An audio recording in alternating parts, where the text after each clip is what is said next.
Movements happen by moments, and this moment changed everything for me. I think more of the realness happens down in the dirt with people. Here's to the crazy ones, the misfits, the rebels, the troublemakers, the round peg. I believe the world can be united. I just think that we're gonna have to put our differences aside and just meet each other and just show some kindness.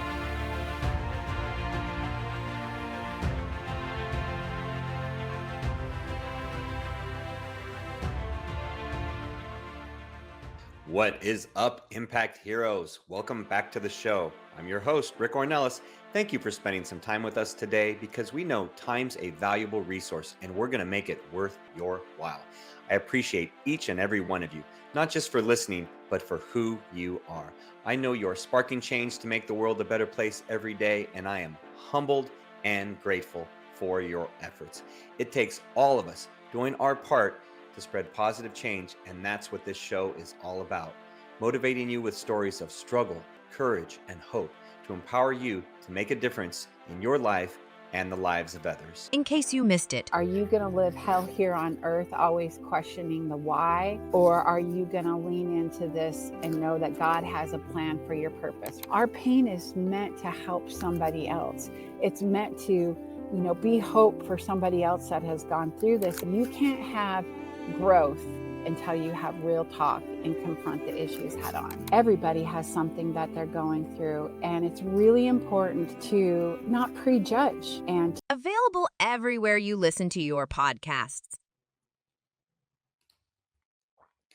Welcome back, Impact Heroes. Today we have the pleasure of speaking to our latest iSpark Change social impact hero, and he is someone you are going to want to meet. Our guest today believes that hope always wins. He's a dedicated leader and social impact visionary whose mind is always on the mission with a think big and act small approach. His story involves turning one of life's toughest challenges into a passion project that has literally touched the lives of thousands as they build hope for kids fighting cancer. He's motivated to challenge the narrative of grief surrounding the disease and is on a mission to spread joy and hope among children fighting cancer all over the place. His organization partners with over 160 children's hospitals in the U.S. to provide hospital-ready bags to families whose kids are affected by cancer. And in the last year alone, they have built over 200 play sets for children and served over 4,500 families. That is incredible. He's someone who puts the highest value on relationships and those who have supported his organization as it's grown, whether it be as a team member or a major corporate partner. He's intelligent, responsible, and dynamic, and all-around great human being who is also a sought-after speaker, host of the Success and Significant podcast. So please welcome the author of the new book, The Walking Stick, the inspiring strategic visionary leader, founder, and chief play officer of the Roc Solid Foundation, Eric Newman. Eric, welcome to the iSpark Change podcast. Hey, thanks for having me. That was a mouthful. It's always cool hearing your bio. Yeah, it's your story. I just rewrote it a little bit, put a little color to it. Thank you very much. Yeah, you're doing a lot. You're making an impact. You're impacting a lot of people, and that's fantastic. And that's why you're on the show. So, yeah, we thank you so much for having me. Weren't doing big things. There you go. Thank you. So, yeah, sure. So I'm excited to dive into the conversation because you have a really cool story, and how you got started. And I always like going into the backstory because it really shows what motivates someone, really shows what drives them and how they got to where they are today. So before we dive into that, I'm going to start with where we start every episode, because we see you as someone who spreads positive change, someone that has an impact on humanity, and someone by our definition that we consider a social impact hero. So my question to you, Eric, is, do you see yourself as a hero? Oh man, so that's a tough one. I do. I see myself as someone showing up for people that need a voice, for the community I'm called to love and serve, and also giving a voice to the nonprofit sector to try to just create and duplicate more heroes. So I do, but most of the time I do. Some days are harder than others. How about that? That's a great question. And I've heard it on the podcast before, and I was like, oh, what will I say? But I do, but some days are harder than others. Well, I'm glad that you answered yes, because, I would say that when I first started this show a few years back, that I would get a lot of no's, right? I would get a lot of no's from people because they're like, they think in the movie sense of the word, right? Leaping over tall buildings kind of thing. And I always appreciate the yes, because I believe that we all have the capacity to do heroic work on a daily basis. Your work obviously qualifies, in my opinion, I'm sure many others. So let's dive into that origin story, because obviously you didn't wake up just yesterday and all of a sudden you're building play sets and helping thousands of families. So share with our audience what really got you on that path, on that journey. Sure. So You can go back I as far believe as you like. yeah, so I believe your pain points to your purpose in life. A few people choose to participate in it. Why? Because healing, right? So to have the pain, you have to go through the healing to somewhat find the purpose. And so go all the way back. I was 3 years old when I was diagnosed with cancer. I had liver cancer. And then I also had two cousins that were diagnosed with cancer at the same age. I was 3 years old when I was diagnosed, and so were they.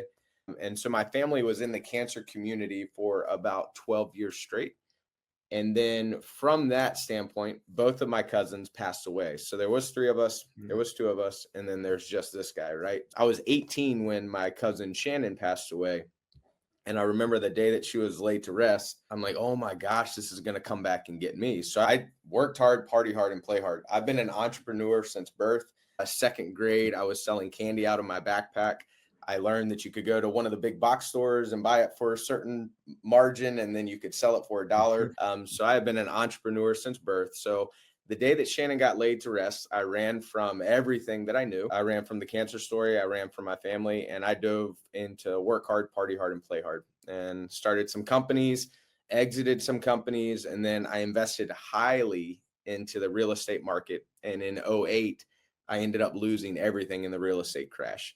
And when I say everything, but it sounds like a horrible country song, lost my trucks, lost my dog, lost my girl, and my business. So I did what any responsible businessman would do, and I moved to Costa Rica. I had $1,500 left to my name, big time surfer. And while I was there, wrote down a word hope on a piece of paper. And honestly, I would say that I cried, argued, prayed, yelled, whatever you want to call it. I'd never felt so alone in my life. I was at a camp in front of 1,000 people, or around 1,000 people, but I'd never felt so alone in my life. And honestly, I thought that God had made a mistake by keeping me and not my other cousin, Shannon. But I felt a peace when I wrote down the word hope on a piece of paper, HOPE, one of the first four-letter words that I didn't use as a cuss word. And I would love to tell you that's when everything changed, but I felt peace when I wrote down the word hope. And then from that, I ran out of money. My mom and dad had to fly me back home, and ended up throwing a fundraiser for a local hospital. And while I was waiting to present one of the really big checks, you heard this god awful racket, and it was an IV pole. The wheels were shaking. Attached to the IV pole was a kid, bald as a cue ball, 3 years old. And attached to the IV pole was a mom holding that IV pole. And they stopped right in front of me, and the mama asked what I was doing. And I told my story in a lot more detail than what I just told you all, but something significant happened. And that's the thing. People think movements happen overnight. Movements happen by moments. And this moment changed everything for me. The mom said I give her and her husband hope that her son would be sitting in my seat one day. And I hadn't heard that word hope in that context in a very long time. So I knew when I left that hospital that what I was put here on this earth to do was to process the hurt and the trauma, but then to point it towards a purpose to provide hope to families fighting cancer. And so that was 16 years ago. And that started a whole journey of, okay, I know why I exist. Now it's, what are we going to do about it?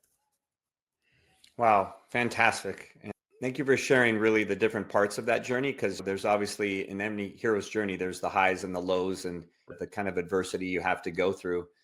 So when you realized about really what your purpose was, right? And a lot of people think, I've been asked that question many times, is like, how do you find your purpose and all this? And I used to think it was pot of gold at the end of a rainbow.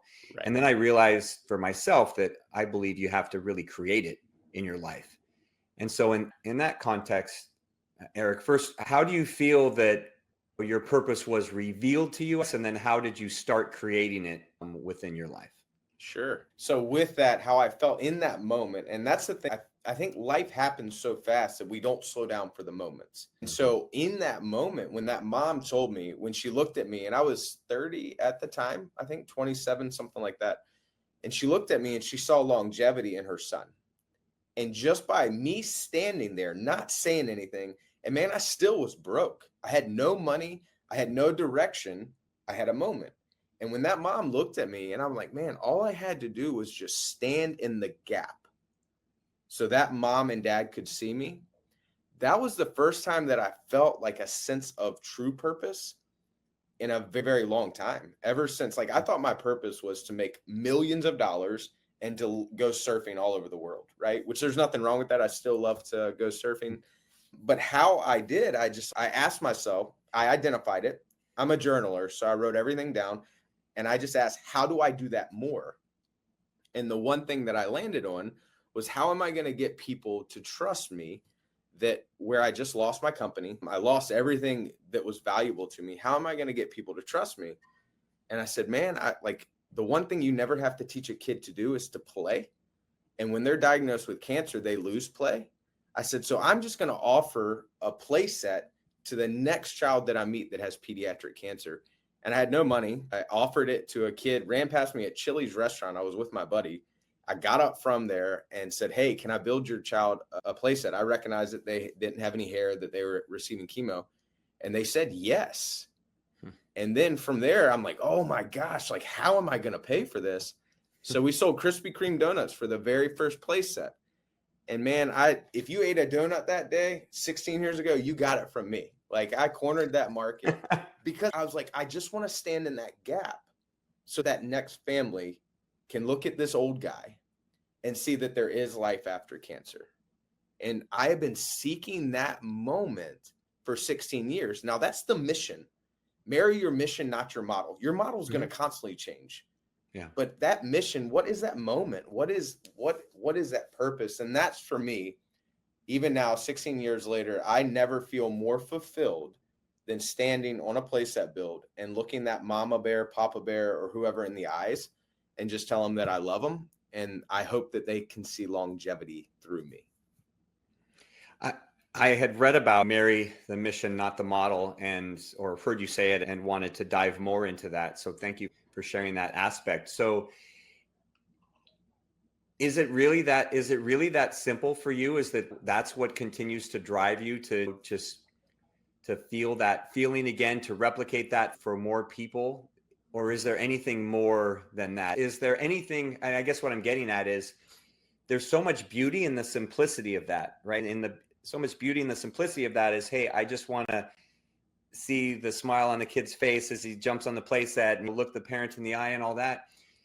Is there some aspect of it for you, just knowing who you are, right? Entrepreneur, successful. Is there some aspect in, I can grow this, I can make it bigger and help more lives and keep impacting? Is there some aspect to that too?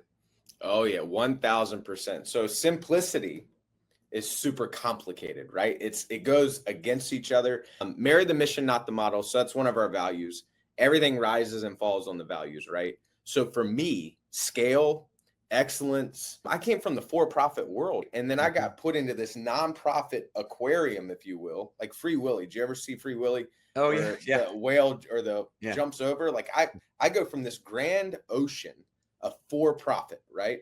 Chasing me. But then I get put into this aquarium of nonprofit, and then I'm told that I can't do stuff like only millionaires start nonprofits. Nope, you can't spend money on marketing. Scale, what is scale? Nonprofits don't talk about scale. And then I'm like swimming around like Nemo. I'm like, guys, there's a whole world out. So for me, to answer your question, I believe that I was put here to love and serve every child fighting pediatric cancer. Every means 400,000 kids throughout the globe.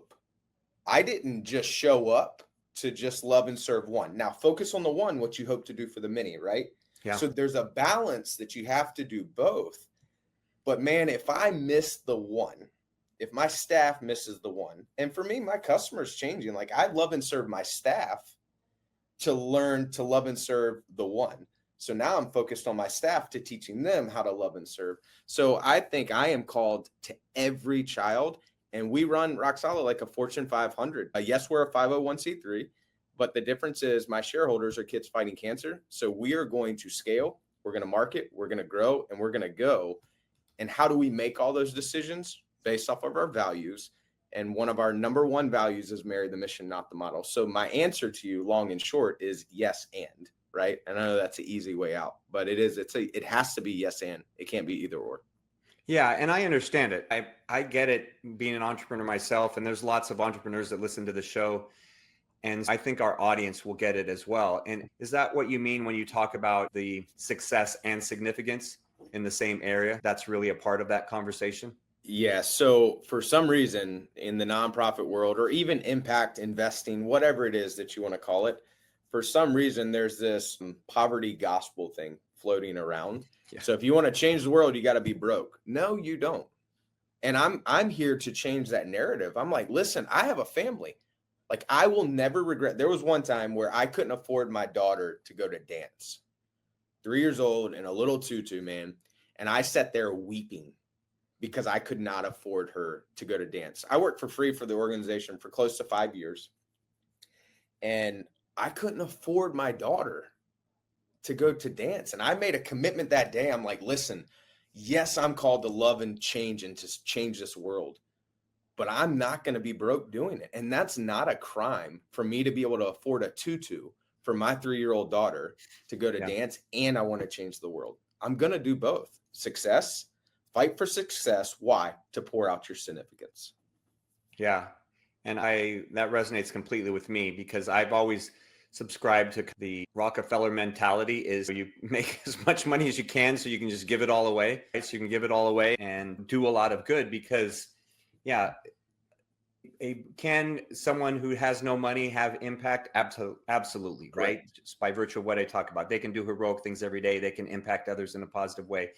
Can that impact be substantially larger on a much bigger scale with a nonprofit, with being run like a business that you can grow and scale the way you would any other business? Absolutely. Yeah, absolutely. So I completely respect that. It's a little soapbox for me, man. As you can, I get super jazzed up because I get hit with that stuff all the time. Big charity is not always bad charity. Do charities need to be held accountable? Yes.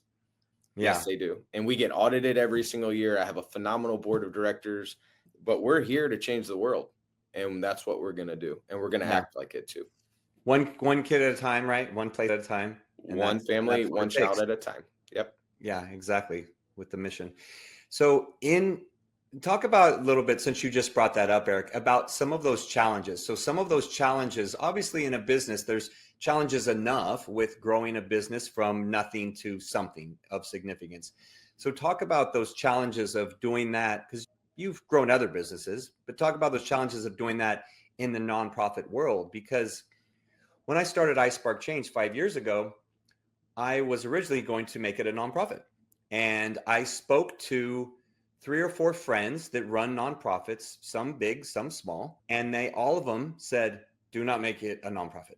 Do not make it a nonprofit. You're going to have all these extra challenges. It's going to be difficult. You're going to be fighting for donations and all this stuff. And they just all recommended against it. So I didn't.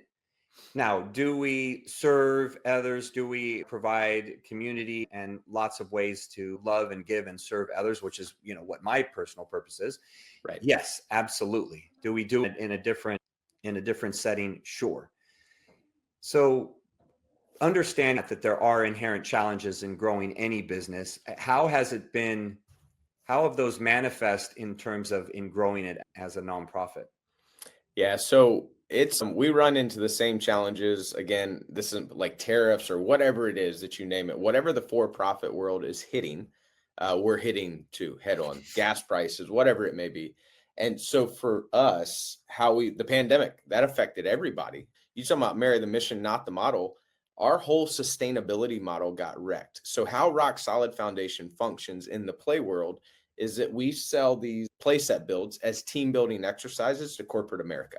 Amazon is one of my partners, Microsoft. So they want to be seen doing good. They want employee engagement. They want employee retention.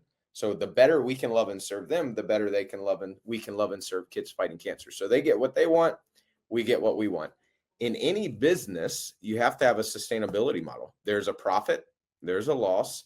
And just because it says nonprofit doesn't mean that you're not supposed to make money. So how we navigate those headwinds is I have a phenomenal board of directors. I've never hired anybody. You want to know something? I've never hired anybody that has ever worked for a nonprofit. It's not that I don't want to. I want them to think like an entrepreneur. I want them to think like an owner, right? I want them to think. So we run just like a Fortune 500. But the challenge is with every business, you got your ups and your downs. We're a debt-free organization, which I was not debt-free in my old construction industry. And so we take the same metrics as any other for-profit out there or any other business out there.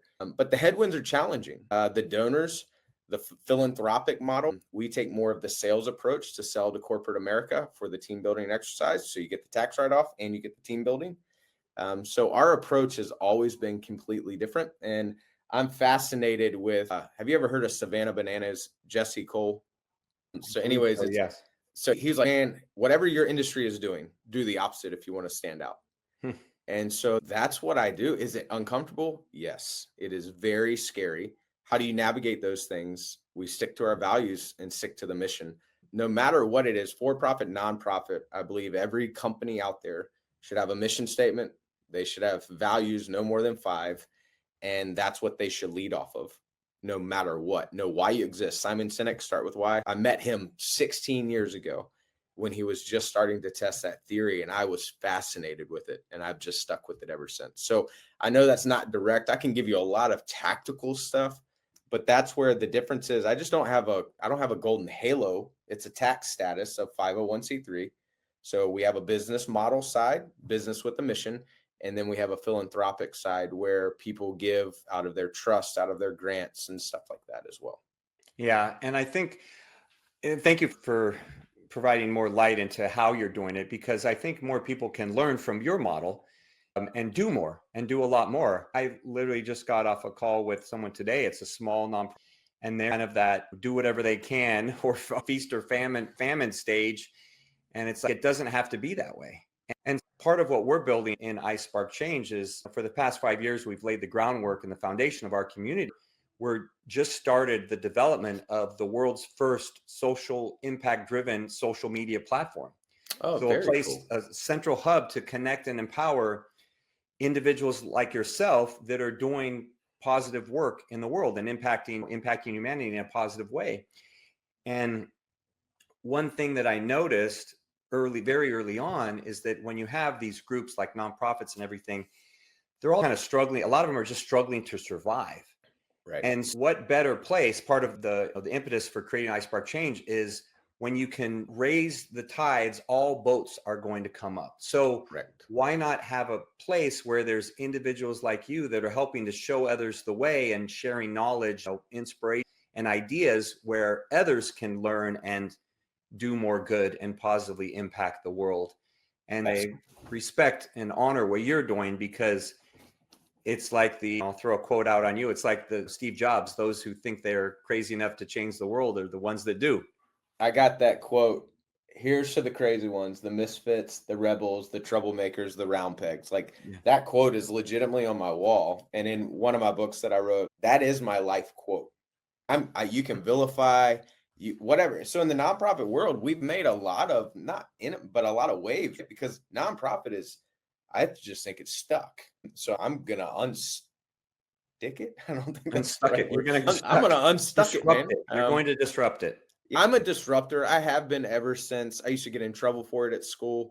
I'm a disruptor. I've never worked for anybody in my entire life. I've only worked for myself. Now I have a board of directors, never been chair of the board, so I can get fired for something that I started. So there's massive accountability. The only difference is, like, as an entrepreneur and social impact and all that, I can't sell Roc Solid, right? As an entrepreneur, like, start, sell, exit the company. What's your EBITDA? I can't with this one. And to tell you the truth, man, I'm okay with it, because what we're doing here is creating ripple effects all over the globe. And it is an honor and a privilege to just watch this thing go. Yeah, thank you. And it's a great segue, you talking about ripple effects, because that's something that is near and dear to my heart with iSpark Change, because we dubbed a term spark moments, what we call spark moments. And these are those moments in life where our actions or the actions of another are the initial spark that have that ripple effect that goes far and wide. And you Right. don't always know it at that time. You don't always know that talking to that mom with their child there with the IV, that's going to be that spark that's going to stimulate you to create Roc Solid or to do the work that you're doing. So share another example, Eric, of a spark moment where, someone else impacted you or you impacted someone and you didn't really know it at the time, but looking back, you can really say that was a spark moment that had a big ripple effect. Oh man. So I get the honor and privilege to help people in pig mess. And I'll try to be polite. To help people in pig mess, you got to get in pig mess, man. You can't help them from outside of the fence. And spark moments for me, I call it currency, like hope currency, God currency, whatever you want to call it. I've had multiple of them throughout my 16 years at Roc Solid, but I had one about a month and a half ago. And so at Roc Solid, we have something called Code Blue. When a certain diagnosis comes in, it automatically moves to the top of the radar, right? So we got to do it within a couple weeks because certain things cause mobility. And we had all of our teams deployed. And so I got to be head of the team. And I landed in New Jersey. And I got to get on two knees and talk to this beautiful princess that's 9 years old. She couldn't really speak. The tumor was starting to take over. And man, like I noticed that she had cheesy fingers, right? Cheeto fingers. And I just looked at her and I said, are those Cheetos or are those Doritos?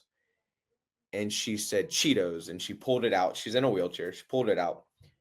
That moment, and she looked at me, and I kid you not, man, I don't think it has to be this huge mountaintop moment. I think more of the realness happens down in the dirt with people. She just looked at me and said that she was scared. And I looked back at her. I said, me too, sweetheart. I said, but I got you. And man, I was like face to face, 16 years. That little girl gave me so much that I will never, ever, I'm talking about her now. Like I will never forget that little girl. And my topic of conversation, what sparked change was I asked, was it Cheetos or Doritos? And the simplicity of that. And then I sent 50 bags of each to her house. It got delivered in big boxes. But that's a spark moment for me. And the little girl's name was Olivia. And she's from New Jersey.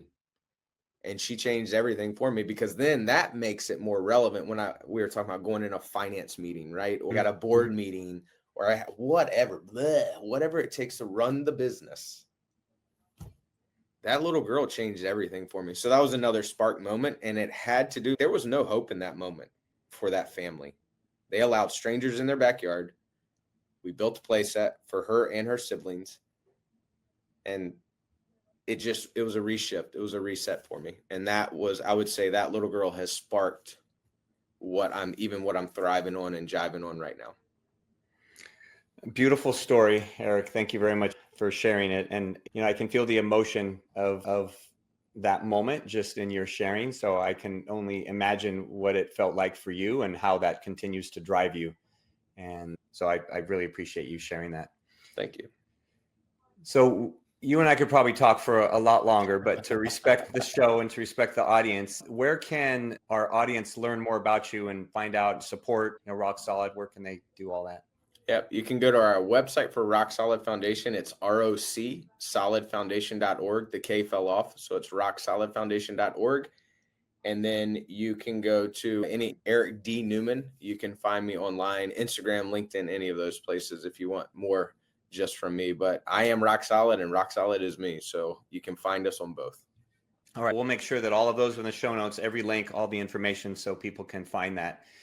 So one final question here, which we asked all our guests on the iSpark Change podcast, Eric, because our goal with iSpark Change is to positively impact 1 billion people within 5 years of launching our upcoming social impact social media platform. So we know we can't do it alone. We know we need the help of impactful leaders like yourself to help guide and show others the way, because a lot of people feel, as I once did, and maybe you, that they're too small to make a difference, to make such a big impact.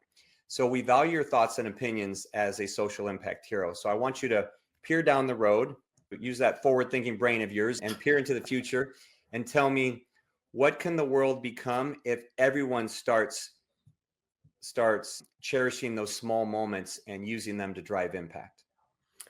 I believe the world can become a lot more keen and I'm trying the best way to put it, to be a better listener. I believe that the world can be united if we can just put our differences aside and just focus on the person in front of you and change that one person's life. And it can be from a coffee all the way to paying a house payment, right? But I believe the world can be united. I just think that we're going to have to put our differences aside and just meet each other and just show some kindness. Again, beauty in the simplicity. So thank you very much for sharing that, Eric. And thank you for taking time to share your heart and wisdom with our audience today. You came in and you over-delivered as I expected you would. And your desire to be impactful is evident. You're filled with love, compassion, and humility, and you lead with a heart of service, which tells me you're going to continue to have success, not only with Roc Solid, but in all facets of life. And this is only the beginning of your time as a social impact hero. Thank you. It was a pleasure. All right, Impact Heroes, it's our stories that connect us all, and we loved hearing Eric's today. Eric Newman, you're not only an inspiring and amazing human being, you truly are an iSpark Change social impact hero. We'll see you all next time. Do you want Rick to speak at your event? Here's what others have to say.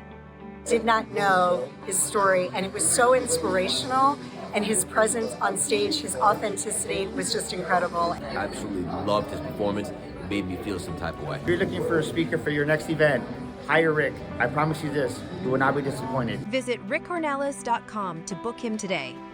Remember, Impact Heroes, every positive action can be a spark moment that has a ripple effect that spreads far beyond the initial act. So go out there and spark change. Don't forget, if you enjoyed this episode, then please smash that 5-star rating on iTunes or Spotify and leave a review. We value your comments and we want to hear from you in the community. Thank you for listening. God bless you, and we'll see you next week on the iSpark Change podcast.